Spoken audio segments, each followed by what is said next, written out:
Добре дошли на Балканяда 2024 година и в дисциплината въздухобой. Нека ви запозная с екипите. Това са Асен и Домино.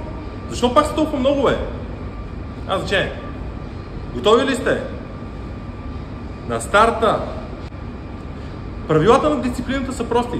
Целта е вашият нечовек да хване възможно най-много лакомства в въздуха, докато вие ги хвърляте към него.